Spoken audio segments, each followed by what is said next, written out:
Hello, this is Patient X Files, where the rare becomes real. The memory prison. I never told anyone about the first time I realized I was different. It was March 15, 2003, a Tuesday. I was 7 years old, sitting in Mrs. Henderson's second-grade classroom. The smell of chalk dust mixed with the strawberry lip gloss that Sarah Martinez wore in the desk next to mine. She had a small scar on her left thumb from when she fell off her bike 2 weeks earlier. The clock on the wall ticked at exactly 2:47 p.m. when Mrs. Henderson asked us what we did last weekend. Other kids struggled to remember. They squinted their eyes, looked up at the ceiling, made those little sounds that people make when they're trying to dig up memories. But I could see it all. Not just last weekend, but every weekend. Every day. Every moment since I could form memories, like watching a movie that never stops playing in your head. March 13th, 2003. Saturday morning. Dad made pancakes with blueberries. He burned the first batch because he was reading the sports section and forgot about them.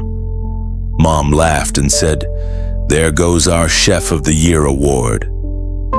She was wearing her yellow robe with the coffee stain near the left pocket. The stain shaped like a tiny cloud. The kitchen window was cracked open exactly 3 inches because Mom always said fresh air made breakfast taste better. I told Mrs. Henderson about the pancakes. Then I told her about March 6th, February 27th, January 18th.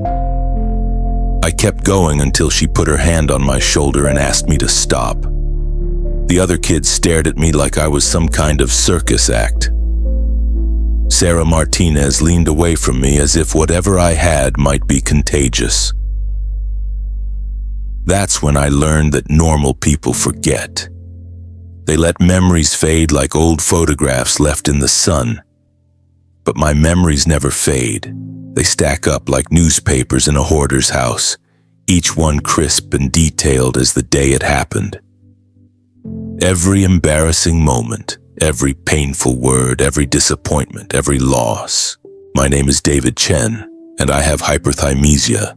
It means I remember everything, and I mean everything. Most people think perfect memory would be a superpower. They imagine acing every test, never forgetting a friend's birthday, remembering exactly where they put their keys. They think it would make life easier. They're wrong. Perfect memory isn't a gift. It's a prison with walls made of moments you can never escape. Let me tell you what it's really like to live inside a mind that never forgets. When I was 12, my dog Max died. He was a golden retriever with one ear that flopped differently than the other. On September 23, 2008 at 6:32 a.m., I found him in his bed in the laundry room. His breathing was shallow. His eyes were cloudy and he couldn't lift his head. Dad drove us to the vet's office in his old Honda Civic.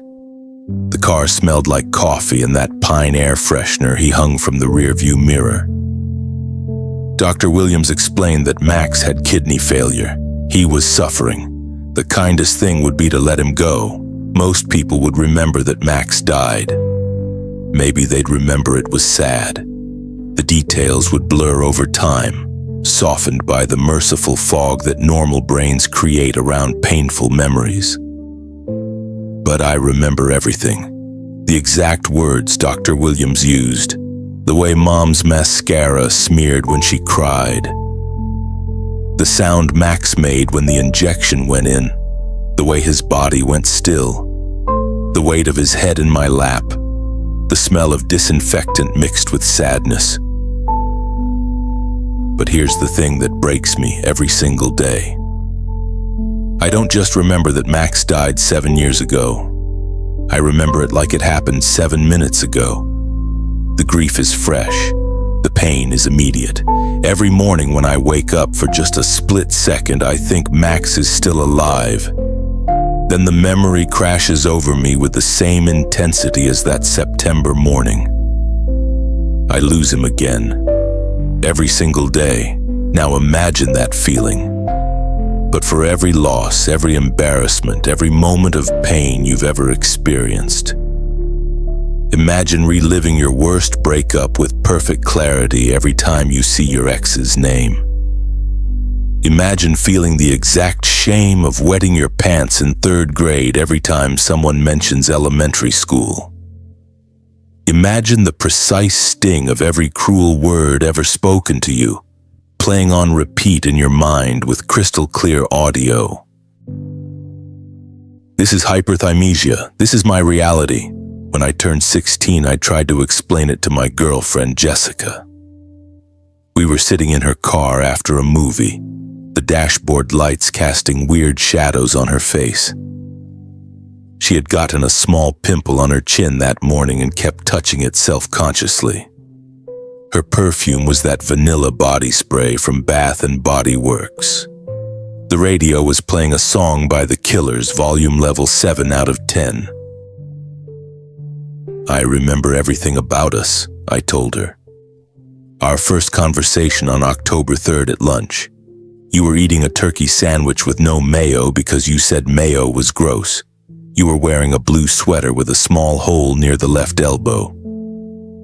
You laughed at something Jake said about Mr. Peterson's toupee, and I thought your laugh sounded like music. She smiled at first, thought it was romantic, sweet. Then I kept going. December 15th, you said you loved me for the first time. We were in your bedroom and you immediately got embarrassed and tried to take it back. Your mom was making dinner downstairs, pot roast. The smell was coming up through the heating vents.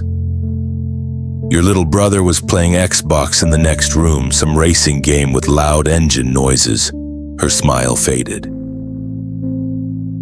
January 8th, you lied to me about where you were. You said you were at Sarah's house studying for chemistry, but you were actually at that party at Mike's house. I know because Sarah called looking for you at 9:17 p.m. and when I told her you were supposedly at her house, she got quiet and made an excuse to hang up. Jessica stared at me like I was some kind of stalker, like I was dangerous. The problem wasn't that I was spying on her or checking up on her. The problem was that I couldn't forget. Every detail of our relationship was cataloged in my mind like evidence in a police file. Every inconsistency, every small lie, every moment of doubt or distance. That's not normal, David, she said. Her voice was different, careful, the way people talk when they're scared but trying not to show it. She broke up with me 2 weeks later. January 22nd, 2012 at 3:45 p.m. She said she felt like she was dating a security camera instead of a person. Said it was creepy how I remembered everything. Said she needed space to breathe, to make mistakes without having them permanently recorded in someone else's mind. I remember every word of that conversation too. I always will. After Jessica, I learned to hide it better. I pretended to forget things. Pretended to be confused about dates and details. I taught myself to say I think it was Tuesday instead of it was Tuesday, March 5th at 2:23 p.m. I learned to shrug and act uncertain when people asked about specific memories. I became an actor in my own life, performing the role of someone with normal human forgetfulness. But the memories kept piling up. Every conversation I've ever had, every face I've ever seen, every meal I've ever eaten, every song I've ever heard, every moment of joy and every second of suffering, all stored with perfect clarity in a mind that has no delete button. College was torture. While other students crammed for exams, desperately trying to memorize information long enough to regurgitate it on a test, I sat in lecture halls drowning in detail. I could remember everything the professor said, but I could also remember every cough from the student behind me, every creak of the old building settling, every rustle of papers and click of pens. My mind treated all information as equally important. The date of the Civil War carried the same weight as the pattern on some random student's backpack. I changed majors 4 times because I couldn't focus on what was supposed to be important when everything felt important. Every lecture was like trying to pick out a single conversation in a crowded restaurant where every table is talking at the same volume. The social isolation was the worst part. How do you form normal relationships when you remember every social interaction with photographic precision? When someone says, "Hey, haven't seen you in forever," and you know it's been exactly 127 days since your last conversation, which lasted 4 minutes and 36 seconds and ended awkwardly when they made an excuse about having to get to class. You learn to lie, not malicious lies, but protective ones. You pretend not to remember that embarrassing thing someone said 3 months ago. You act surprised when they tell you a story they've already told you twice before. You become fluent in fake forgetfulness because real remembering makes people uncomfortable. By the time I was 25, I had developed what I called memory management strategies. I learned to compartmentalize, to focus on what was immediately relevant and try to push the rest into background noise. It's like living in a house where every room is playing a different radio station at full volume, and you have to concentrate really hard just to hear the one song you actually want to listen to. I got a job at a tech company doing data analysis. Numbers and patterns felt safer than human relationships. Computers don't get uncomfortable when you remember every detail of every interaction. They don't think you're creepy for having perfect recall. They just process information like I do without the luxury of forgetting. But even at work, the memories intrude. I'll be analyzing quarterly sales figures and suddenly I'm 7 years old again, sitting in that classroom smelling chalk dust and strawberry lip gloss. Or I'll be in a meeting and someone will use a phrase that triggers a complete recall of a conversation from 2003. The past isn't past when you have hyperthymesia. It's all present tense, all happening now. The loneliness is crushing. How do you explain to someone that you remember not just what they said, but how they said it, and what they were wearing, and what the weather was like, and what song was playing in the background? How do you convince them that you're not obsessed or stalking them, that you just can't turn off the recording device in your head? I've tried therapy. Multiple therapists. They all want to help me process my memories as if the problem is what happened to me rather than how perfectly I remember what happened to me. They suggest techniques for letting go of painful memories. They don't understand that there is no letting go when your brain is a museum where every exhibit is perfectly preserved and permanently on display. Dr. Amanda Foster was different.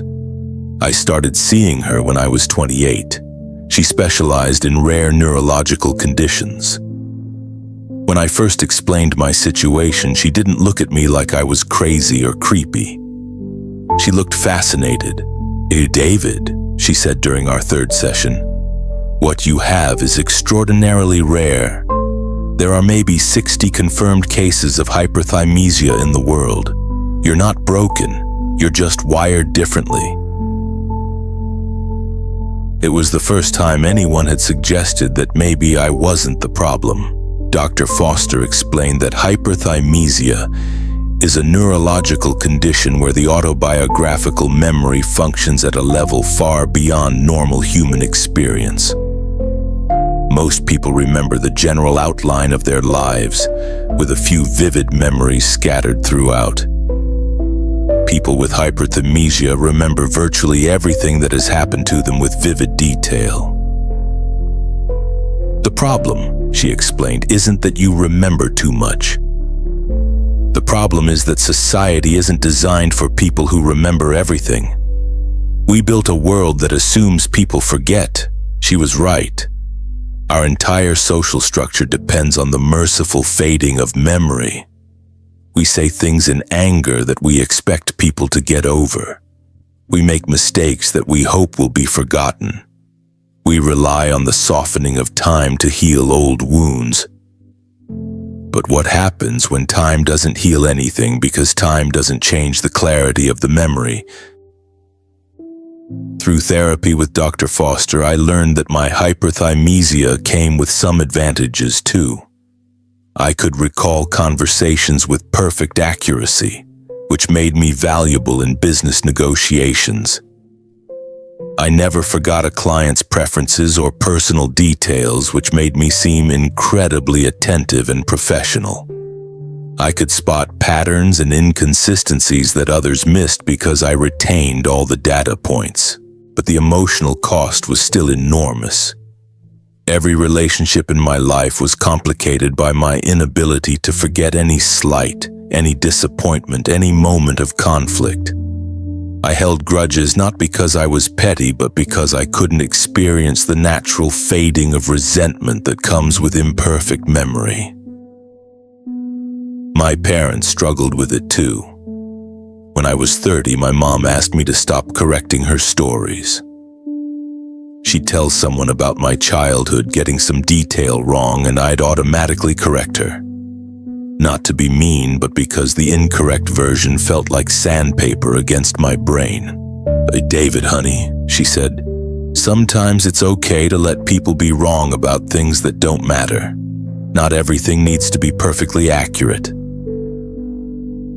But to my brain, everything matters. Every detail is significant. There's no filter that separates important memories from trivial ones. The color of my kindergarten teacher's nail polish carries the same weight as my college graduation speech. When I turned 32, I decided to try dating again.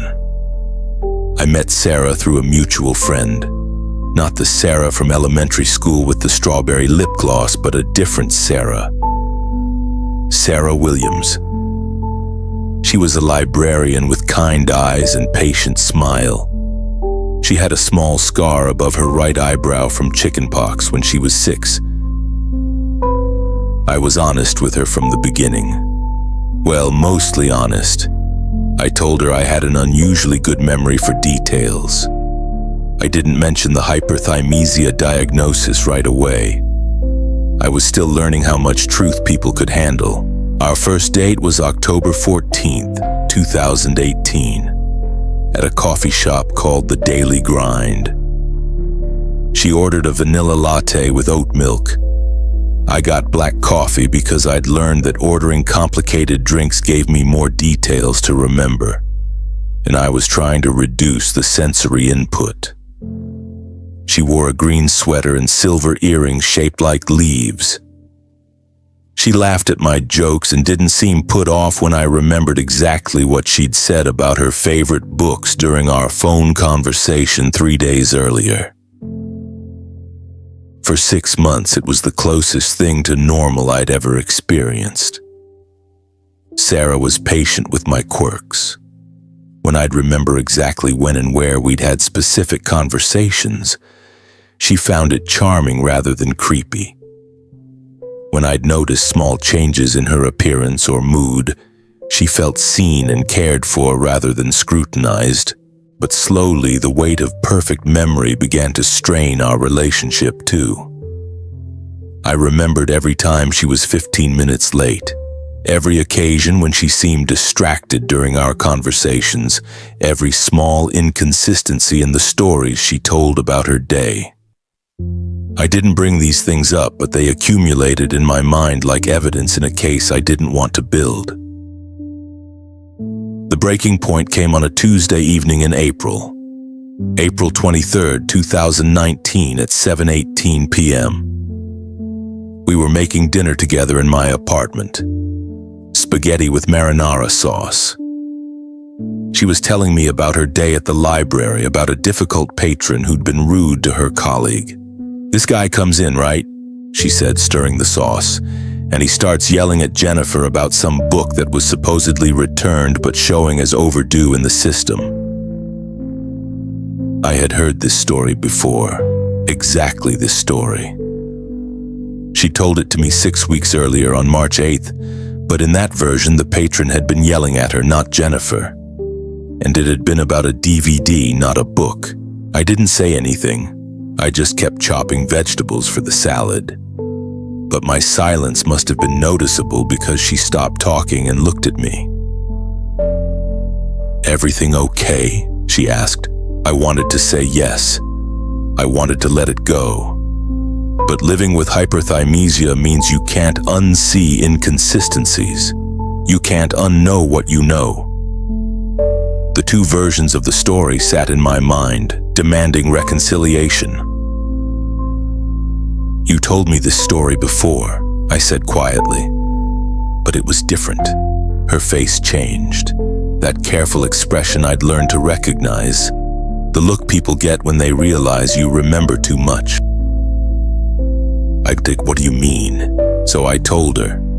Both versions, with dates and details. Not to catch her in a lie, but because I genuinely couldn't understand why the stories were different. Maybe I had misremembered, but I knew I hadn't. I never misremember. Sarah set down the wooden spoon and turned to face me completely. "David, that's a really specific thing to remember.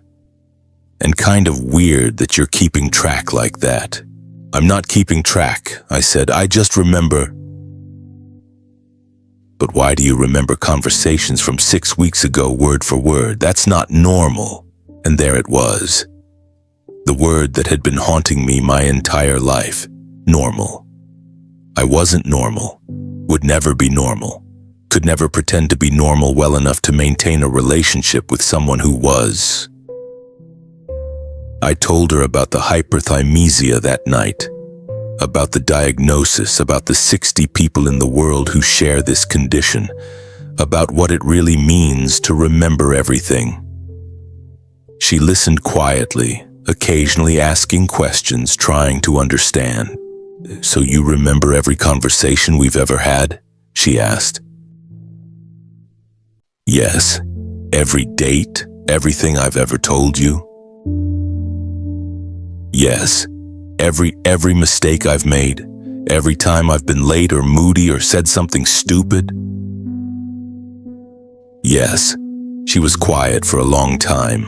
The pasta water was boiling over, but neither of us moved to turn it down. "I don't think I can do this," she finally said. "I need to be able to mess up sometimes without it being permanently recorded. I need to be able to forget my own embarrassing moments, even if you can't forget them for me." Sarah moved out of my life as gently as she had entered it. She wasn't cruel about it. She didn't make me feel like a freak or a stalker. She just recognized that she needed something I couldn't give her. The gift of imperfect memory. The mercy of forgetting. After Sarah, I stopped trying to date. I focused on my work and my therapy sessions with Dr. Foster. I learned meditation techniques that helped me manage the constant flow of memories. I developed strategies for living with a brain that never stops recording. But I also learned something else. Something that took me years to understand and accept. My hyperthymesia isn't just a burden, it's also a responsibility. I remember things that others forget. Important things. Beautiful things. Moments that deserve to be preserved with perfect clarity. I remember the exact sound of my grandmother's laugh. I remember the precise way my father looked at my mother on their anniversary. I remember conversations with friends who have since died, their words preserved with such detail that I can almost hear their voices again. In a world where everything is temporary, where memories fade and details blur, I am a living archive. I carry the past with me, not as a weight, but as a trust. the people I've known, the moments I've witnessed, the words that have been spoken in my presence, they're all safe in my mind, protected from the erosion of time. My friend Marcus died in a car accident 3 years ago. March 7th, 2020 at 11:43 p.m. His family asked me to speak at his funeral because they knew I could remember him completely. Not just the good times, but all of it. The way he drummed his fingers when he was thinking. The stories he told about his childhood. The exact words he used when he talked about his dreams for the future. Standing at that podium, looking out at people who were already beginning to forget the precise details of who Marcus had been, I realized something. My perfect memory wasn't just a neurological condition. It was a gift I could give to others. I could help them remember their loved ones the way they deserve to be remembered, completely, accurately, with all the beautiful imperfections intact. Now I work part-time as a memorialist. People hire me to interview elderly relatives, to record family histories, to preserve stories that might otherwise be lost. My hyperthymesia, which has been such a source of isolation and pain, has become a bridge between the past and the future. I remember everything, which means I can help others remember what matters most. It's not a cure for the loneliness. I still struggle with relationships. I still carry every painful memory with crystal clarity. I still relive losses and disappointments as if they happened yesterday. But I've learned to see my condition not as a prison, but as a museum where I am both the curator and the primary exhibit. Every memory in my collection tells a story. Some are tragic, some are beautiful, some are mundane. But they're all real. They all happened. And in a world that's constantly moving forward, constantly forgetting, maybe there's value in having someone who remembers it all. The other day, I ran into Mrs. Henderson, my second-grade teacher, at the grocery store. She's 78 now, retired, walking with a cane. She didn't recognize me at first, but when I introduced myself, her face lit up. "David Chen," she said, "I remember you. You were the boy with the incredible memory." I smiled. "I still am." "You know," she said, "I often wondered what happened to you, whether that amazing ability of yours turned out to be a blessing or a curse." I thought about her question as I drove home. March 15th, 2003 at 2:47 p.m., sitting in her classroom smelling chalk dust and strawberry lip gloss. I had no idea that my differentness would shape every aspect of my life.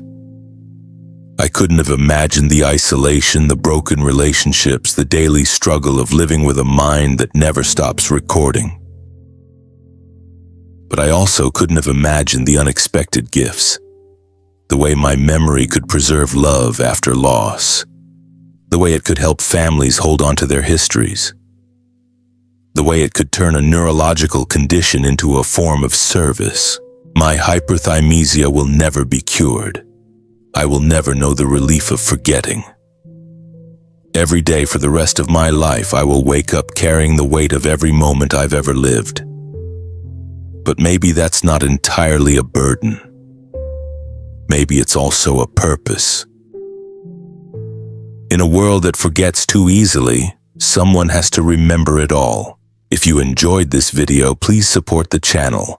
Like, share, and subscribe.